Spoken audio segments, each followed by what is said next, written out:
Mediterranean Sea has always been our muse. The sand forms the body, the sea the inspiration.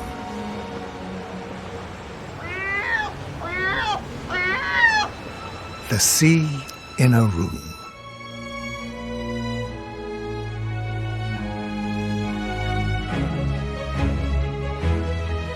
Ceramic surfaces reflect the colour tones of the Italian countryside. A quiet beauty, the beauty of the land. A ceramic mountain to be gently climbed. The past lives on today and tomorrow in Italian tile. Be a part of our story. Ahead of our time. Ceramics of Italy.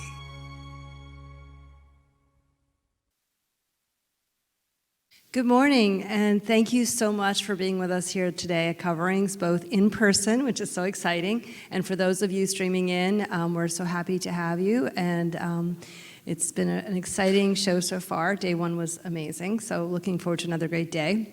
I'm Christine Abate, and I represent Ceramics of Italy. I think this is my my 24th Coverings or something. It was formerly known as International Tile and Stone Expo, but it has just been so wonderful to be able to come together again. So very exciting to be here. And I'm happy to present this morning's speaker. She is someone that I have enjoyed listening to her presentations for many years now. She's been a great contributor to our show's rich programming. So first, I wanted to just remind everyone that this is CEU accredited, so if you need to get any credits, there are all the paperwork at the back of the room, so you can fill that out and get credits for your time here this morning with us. And I also want to invite you to the Ceramics of Italy stand. We have wonderful cappuccinos and espressos and gelato this afternoon at 3, so please come by and see some Italian tile, and of course visit the rest of the wonderful show that we have put on for you this year, even with all the challenges of this past year. So without further ado, I'm going to introduce our speaker. Latrice had to change plans and is not able to be with us in person today, but she's going to be streaming in, and then we'll be answering live questions. So we've set this up so that at the end of the talk, you can give your questions, you can ask your questions, and she will live respond to you so that we can have her essentially beam into the room with us as well. So to start off, the session is entitled Discovering Nature's Crossover Colors, Updated Trends in Classics. Latrice Eisenman is a color specialist who's also known as the International Color Guru.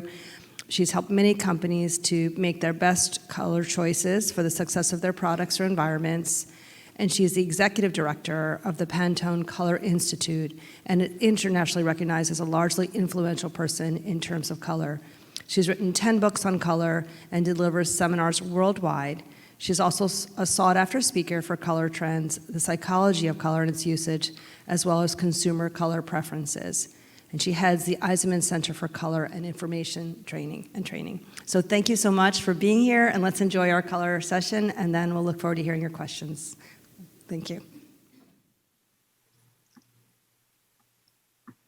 And thank you for that lovely introduction.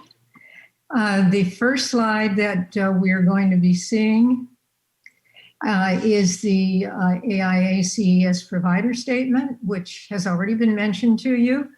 And in addition to that, we know that the content that you're seeing is not endorsed necessarily by IDCEC, but certainly the information I think is going to be very helpful to you. So with that, I'm bringing up my first image, which is all about the title of the presentation, Discovering Nature's Crossover Colors, Updated Trends in Classics. Now, to further explain the meaning of crossovers, these are the hues that appear so frequently in natural settings that the human eye becomes accustomed to seeing them in many applications and contexts. The crossovers are considered classics, basics, and staples, and as such, they enjoy a long shelf life. This concept's been used in the personal care and fashion fields and included in 3 of my books, Colors for Your Every Mood, More Alive with Color, and the Color Answer book. The crossovers can easily be transitioned into use for your industry in varied applications for residential and contract, including interior and exterior products. There's a certain familiarity attached to the hues, so that the crossover concept helps to broaden consumer perspective and play to their comfort levels. And comfort level is very important. The image you will see present a macro picture of directional colors currently utilized in various industries, as there is a decided overlap in color usage. And that's important to bear in mind. If you've heard me speak before, you know that I've mentioned often that you need to keep your eye on the big picture, not to be too myopic, but to see what's happening in the world around you in color. Included are, in the crossovers, are the most adaptable and versatile shades comprised of neutrals, basics, and pops of color. We'll look at more combinations as we move through the talk, and we're going to see many more illustrations for you, but I wanted you to look at some of these fantastic combinations that are coming right out of the crossovers. We'll start first with the color that is inevitably tied to constancy and permanence. The earth might shake and the water spill over, but even on an overcast day, there's a blue sky that will eventually appear. As a result, our eyes and minds are accustomed to a sky blue backdrop for nature's myriad tints and tones. And as with every color family, the hues might seem to vary somewhat depending on the setting, the substrate, the texture, or the finish. However, sky blue still proves to be familiar, pleasant, and unobtrusive. Whether stylishly elegant, casual, or comfortable, it's always seen as a color relatable to an open, clean, clear blue sky. Another important shade of blue is in the midtones, and this is a crossover as well. Just as in the ever reliable piece of clothing that goes with everything, we know that a denim-like blue is considered one of the most versatile of all shades in the spectrum. With a continuing interest in natural dyes and dye stuffs, the versatility of the shade has crossed over into household goods and in painted surfaces. This subtle blue provides a handsome background in retail display, never competing with the merchandise. As intense and immersive as the deep blue sea, navy blue is our next crossover, providing the anchoring stability that makes it one of the most popular choices internationally. This pensive, thought-provoking, ever-faithful, and resilient blue shade is tied to tradition. Although not moving away from the traditional look entirely, navy is now being used in other applications that involve more contemporary contexts.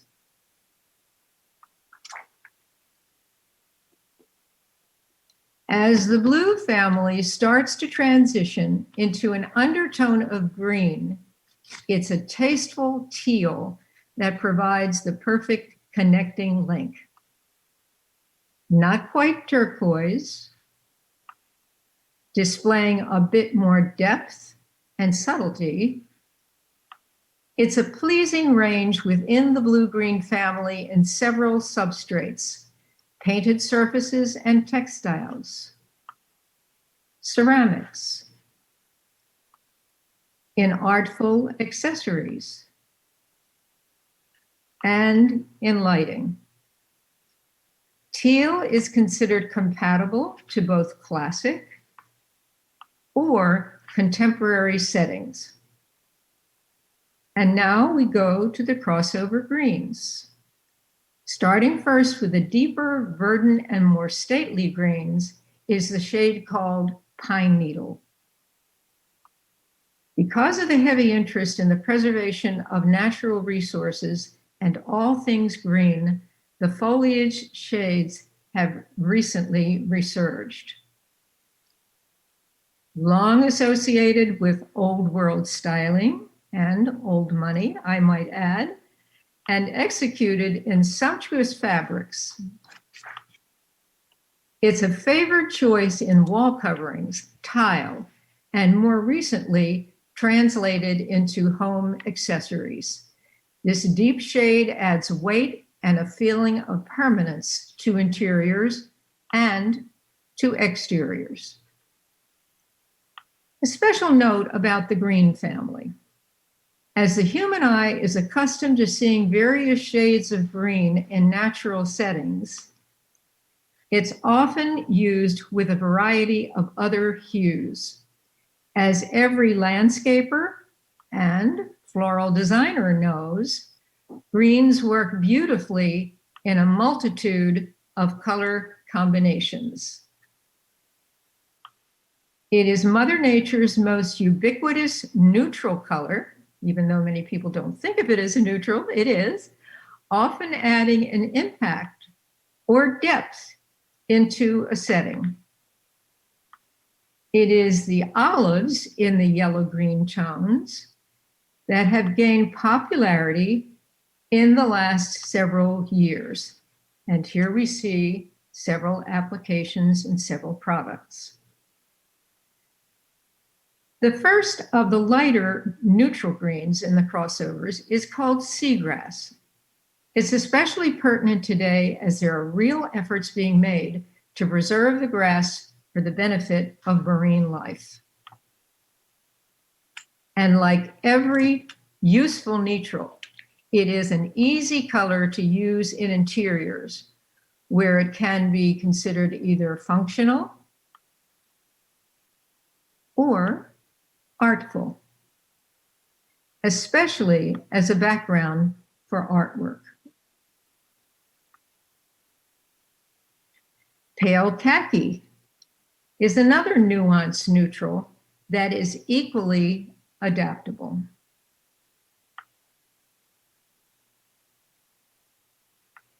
In the living room, in the bedroom,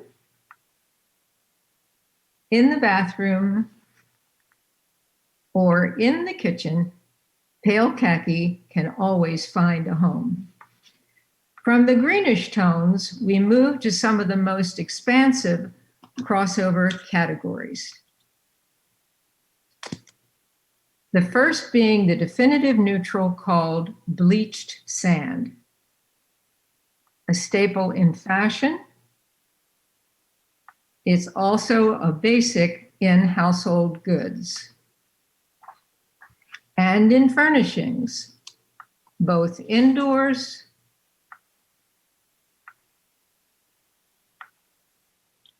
and out.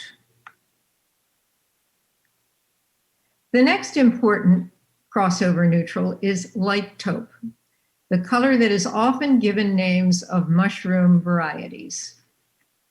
The French refer to it as grège, as it is the ultimate marriage of beige and gray. And just as with all of the colors in the spectrum, including the crossovers, light taupe can vary somewhat depending on the substrate and the materials used. From the quietude of the neutrals, now we go to the vibrant rays of sun. Sunlight yellow is a warm burst of energy in the crossovers. From earliest childhood, it is the color most associated with happy times, comfort food, and good cheer. It is one of the first vibrant colors invited into the kitchen. So there's definitely that feeling of nostalgia that might be attached to it. And even currently today, it remains a favorite. Sunlight yellow has reached out into all areas of interiors with a more sophisticated, yet still joyful slant.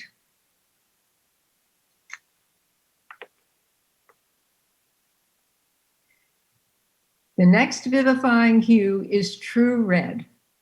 It is nature's original signal color, exciting, dynamic, and unignorable, adding life and vitality wherever and however it's used.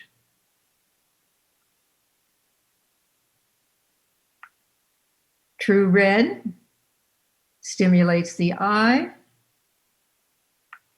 and has a long history as a kitchen color, where it remains a popular favorite. A second red category in the crossovers is a wine color called appropriately Beaujolais. Such a beautiful word to say. Inspired by the grapes that render wine, the deep crossover color is most often associated with heritage, elegance, upscale finishes,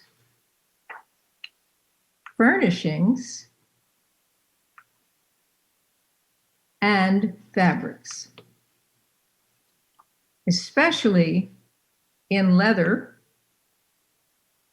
or in leather-like fabrications, which are actually made from grape skins. This is not leather, it is made out of grape skins. Pretty amazing.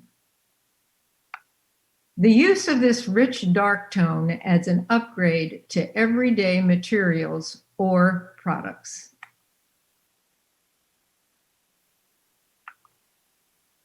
Another tasteful and intense shade is eggplant. The French called it aubergine, a much more poetic name for this pungent shade of purple. It is often described as sophisticated and similar to the closely related wine shade. This deepened purple can speak to traditional settings, or it can elevate the simplest of utilitarian products. There are two browns in the crossover colors. The first is called dark earth. It is a shade that is found in rich, fertile soil or in a deep umber pigment derived from tree bark. It is ever present, as we all know, in leather goods and traditional stoneware. We're seeing darker painted surfaces in brown being used far more extensively than we have ever seen before. The second crossover brown, titled, aptly enough, Cappuccino, expresses another kind of richness with its warmer tone attached to flavor, whether coffee-based or in the deliciousness of chocolate. The melding of the two shades of brown always makes for a compatible combination. Here's a unique blend of the two brown shades as seen in Harrods Window in London and in a beer spa in Holland. This melding of hues works on varied textural levels, including hardwoods, marble, laminates, metals, and plush. whether faux or for real. And I couldn't resist the Labradoodle because that is certainly real fur as opposed to the faux fur. Next, we have the neutral gray, rock solid, durable, timeless, and classic. And of course, that's the reason why it is called neutral gray, because it is truly the best neutral color when you're looking for a neutral color. When neutral gray, and here are some examples, is translated into product or in settings, it is the quintessential basic color.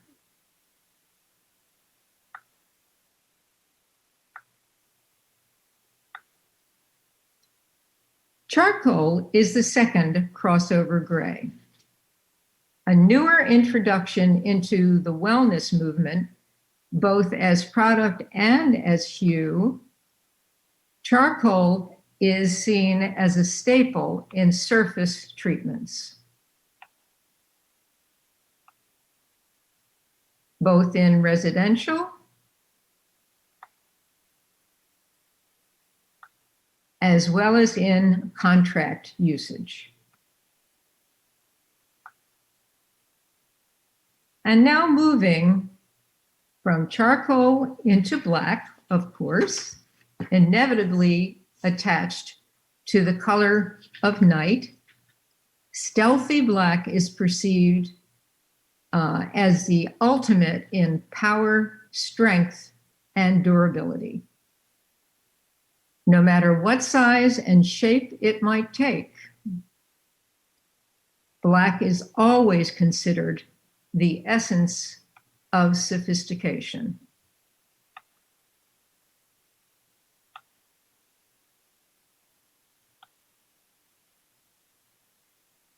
Now, adding some white to black, of course, can lighten the load, so to speak, by introducing some distinctive and measured contrast.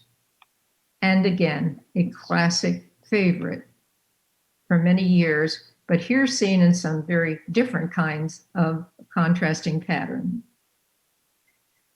And while we might think of white as a given, taking a cue from nature, we know there are many variations. The usage of white is always about the message conveyed, the context, and the temperature. As we all well know, the pure, pristine whites are ubiquitous in fashion, in interiors, including flooring and walls, and baths, where some intricate detailing can add visual interest. White continues to remain a kitchen favorite for many. White delivers the message of extreme cleanliness that will really register with consumers and is registering in these challenging times when cleanliness is key.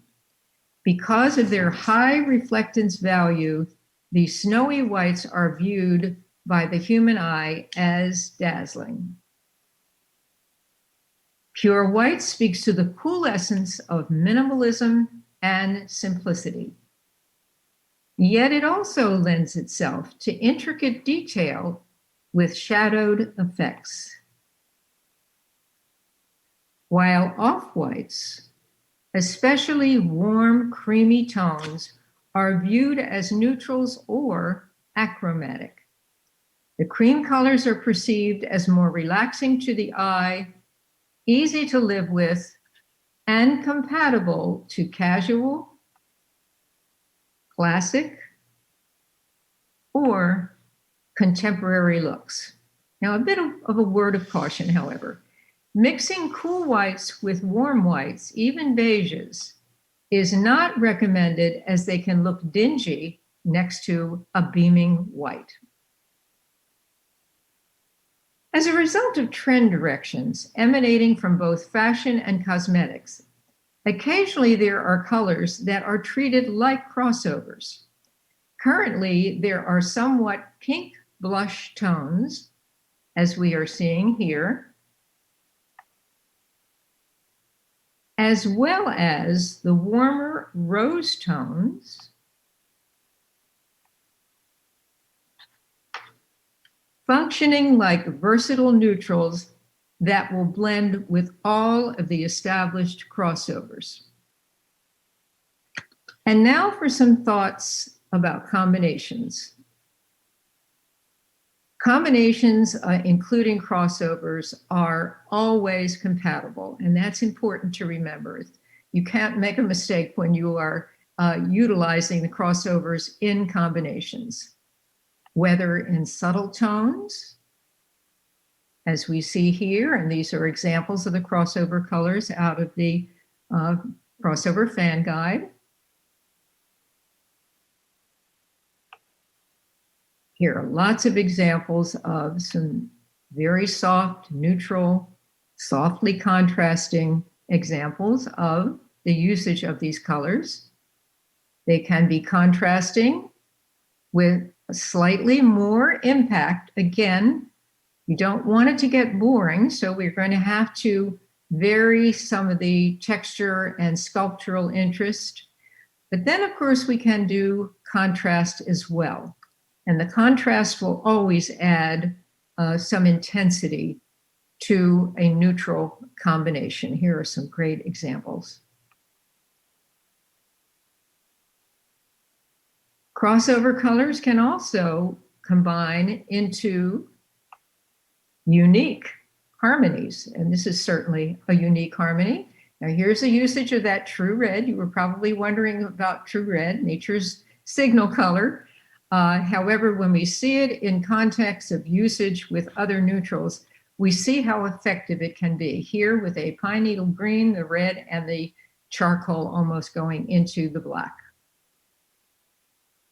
Here again, we see some drama that is added through the context. Look at the shade of aubergine in the lovely flower in the hydrangea. The contrast here is quite dramatic against the lighter background. Here again, the yellow that you might have felt was a little unexpected as a crossover. But what we do with the crossovers is to challenge us to revisit hues and combine them in a new way.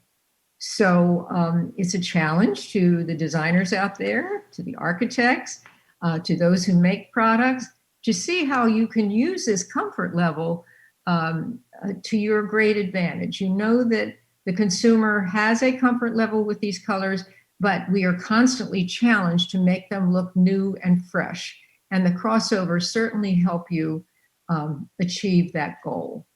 Another very interesting picture to show. And beautiful contrast. This again is subtle. Contrast is the deep with some of the lighter tones. These are all crossover colors that are included in these palettes and extremely well done. This is one of my particular favorite, Unexpected, the leopard print against the wine-colored background and reaching out a little bit beyond the orange tone into the terracotta. Now, terracotta is, of course, a member of the brown family. To many, it is a classic. Right now, it is a trending favorite. But I thought that this particular image showed the variety of texture, substrate, color, and how you can take one color that is not within the crossover to add some accent and interest. Beautiful combination. Now, here is another image that I wanted to talk about, because we can take some creative liberties. Here we can see at the very tip of this abstracted imprint that shade of lavender. Now, I didn't mention that as a crossover color. However, all the other colors within this grouping are crossovers, but we've taken liberties with our purple, our aubergine, and we have now lightened it a tad. So you're still using the basic concept of the crossovers, but we are using a lavender as an accent. Another example that I want to show you is this very muted pillow in the center, very muted yellow. We don't have to use exactly the brighter sunlight yellow. Again, we can take some liberties. We can dirty one of the shades a bit. By the way, that's a word we never want to use with a customer or a client. Dirty is not a good word when it comes to describing color, but those of us in the color world know that it can be a very effective usage of the color. And I thought that this was a great example of the crossovers, but taking liberties with our yellow and dirtying it down a bit makes for a great combination. Here's another great example. Subtle neutrals with a wall on the far left, taking the blush tone down a notch so that it is a very light terracotta tone. This adds more warmth to the mix, embracing a current color trend, while bringing in a bit more visual and interest are in the contrast are the lamps, the accents that are used in the picture. Really good example of how we can use our basic crossovers and take a few liberties, skewing the color just a bit. This was a marvelous example of that. This whimsical wall covering is another example of the usage of crossovers accented by the touch of pink. Now, again, I mentioned the blush before, the blush tones. We know that pink is a trending color, and all of the colors within this particular pattern are within the crossovers, but done in a very unique way. So we don't have to think of the neutrals and the basics and the staples as being same old, same old. We can really do some interesting things and variations that will play to the consumer's comfort level. There I'm mentioning comfort level again. And a reminder that in the end, we can always look to nature to complete a color scheme. And I think that both of these slides really indicate how nature does play into our thinking, particularly on the right-hand side. Here you see variations of the taupes and the sandy beiges, and yet look at how interesting this composition is, again, because of the substrate that is used. So as you've heard me say before, in real estate, it's all about location, location, location. And as with the crossover colors, it's all about context, context, context. So I hope I've given you some food for thought today, perhaps validating some of your own feelings about color, and at the same time, giving you some inspiration, some level of understanding that we can go with comfortable colors, but we can also tax our ingenuity to make them more creative. So with that in mind, I would like to open it up now to some questions and answers. So much, Lee. That was fantastic. We have Lee with us. Does anyone have any questions? I know it's a lot to take in. Nothing? It's got to be something. See? Have to be the first one. The icebreaker. Yes. So you came up with some pretty bold colors like the true red, wine, and eggplant. So in the tile world, as a distributor, to bring those things in, that trend might be gone by the time they get there. Are these colors going to be around or can be incorporated in design? And our designer is going to be willing to put a product in that's not wallpaper that you can tear out and replace quickly? Right. I completely understand your question. And it is a concern, of course, that you would have. However, there are a couple of ways to look at it. Number one, in the auto industry, they call it a loss leader to get the attention of the consumer, because when the consumer's roving eye walks by a field of beige or gray or some of the more neutral colors that are more inclined usage, they will gloss over it. It's almost as if they don't see it because it's same old, same old. So we need to do something that captures their attention. And in order to capture the attention, that's where you get some of these bold colors that are used.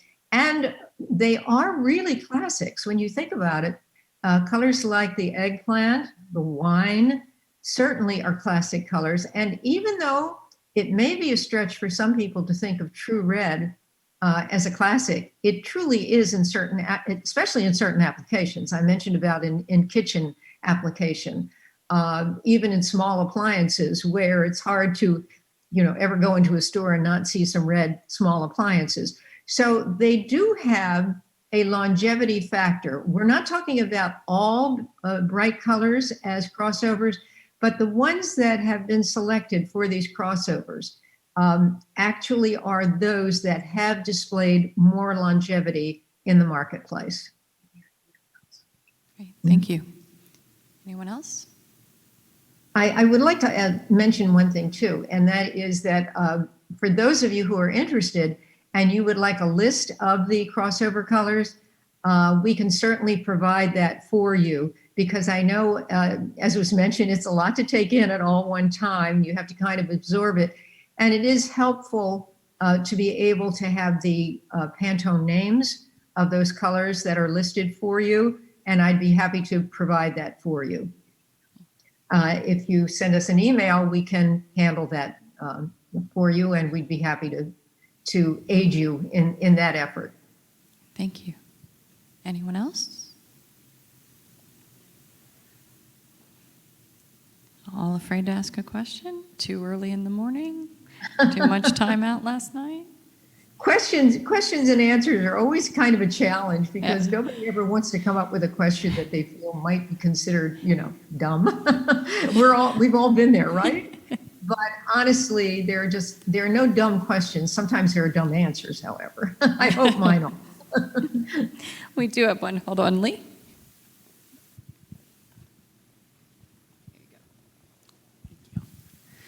So is there a color of the year this year? I know sometimes when we're going through different times, the color of the year is what sort of people are really resonating with. And I haven't heard if there's a specific color this year that's the chosen color. Well, this year it does happen to be a color combination that is yellow and gray. And they are crossover colors. We've got illuminating yellow, which was one of the colors, and the gray is a very, very neutral ultimate gray, it's called.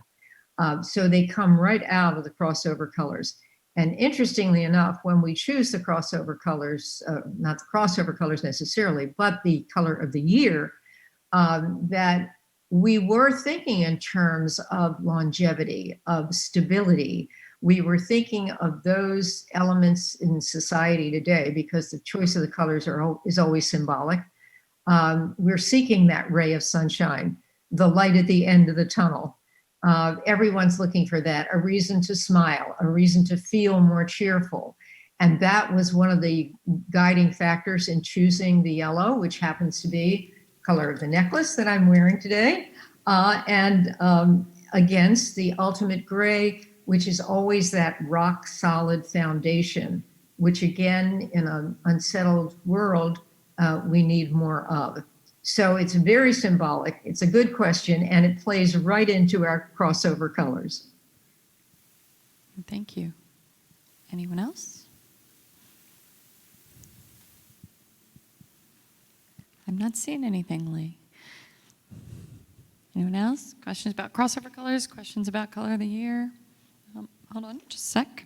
Yeah, color in general. Yeah, color in general. Color in Lee's here to general. share all that. Hi, Lee. How are you? This is Francia. Oh, Francia, how nice to hear from you. I have a question. When will you have a class that will be color but like geared to the industry? Like the commercial industry, more like the tile, paper, wallpaper, furniture. Well, thank you for asking that question, Francia. Francia is a dear friend that has taken my classes several times, and I'm always happy to hear from her. She's involved in your industry. Francia, I am working now on an online course that will involve decor, and it could be applied. It will be applied to both residential and contract. It is taking the color clock theory that I have developed and written about in several of my books, as I mentioned, and aiming it specifically at interiors, and I might add exteriors, again, for both residential and for contracts. So it's something I'm working on. So be patient with me, and it will be out in several months, within several months. Thank you, Lee. You're welcome, Francia. And do we have any other questions? If not, Lee, do you have anything, closing statements, thoughts as we move in through 2021 and toward 2022? Well, I think that I understand that in your industry, there's always that concern about the longevity factor. And I hope that I clarified enough the aspect of some of those brights that are added for pops, because the human eye needs that, whether it's at point of purchase, if you're doing a showroom, a website. It is great to have the neutrals and use the neutrals. They are great favorites. The longevity is there, there's no question. But as I mentioned before, it's really important to know that the human eye is very fickle. And if you don't have something that adds some pop of color, whether it's a line or used in the interior or some intriguing way of putting the colors together, people can get bored and they will move on to the next thing. When I say people, I mean your clients and consumers. So there's even the aspect of, we've all had this happen. You walk into the living room and it's a sea of wonderful neutral shades, but you look around and you say, this needs something. It needs some refresh. It needs something to make me smile. And that's the beauty of engaging the crossover colors, but bringing those pops of color in and testing your own ingenuity in how you can make this work in a storyboard that you are giving to a client, and how you can explain to them, these are the colors that have longevity, but we're going to add some pops of color to keep your eye arrested, to keep it fresh, to keep it new. Now, I am certainly not suggesting that crossovers are the only colors that we use. But I think in your industry, it really particularly addresses the need that you have when you have permanent installations. We all know that, and it was certainly mentioned in the first question. And I honor that, and I honor the fact that I know what your clients and your consumers are saying, because I deal with clients and consumers all the time, and I know what their concerns are. But I also know there's that other aspect of keeping their eye interested and involved. And that's testing your ingenuity and your knowledge, so that the more you learn about these theories and concepts, the more you can share it with your clients and your consumers. And they think you're pretty smart about color, and then they rely on your judgment more frequently. And of course, we want the customers and the clients to keep coming back and relying on your judgment. So my final thought is, stay aware, stay on top of the information, keep yourself involved, and test your own ingenuity. Play with color, play with the color combinations. Allow yourself to be a kid again, so that you can express that to your clients as well and learn at the same time. Thank you so much, Lee. Did you want to provide your email address just in case anybody does want to reach out or to get that list? Sure, it's Leatrice Eisman. That's Leatrice. Right, Eisman, EISEMAN. That's your website.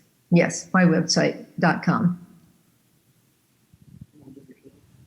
And the email is leatrice@nwlink.com. Perfect timing on the dog's part, right? Thank you so much, Lee. We really appreciate it. We appreciate you being here, even though you couldn't be here, and presenting for us again this year. If you don't know, Lee has been presenting probably for the last 20 years on color for us. Right. And we thank you so much, and we look forward to seeing you in person next year in Las Vegas. Absolutely. Absolutely. I look forward to it as well. Thank you. Thank you, everyone.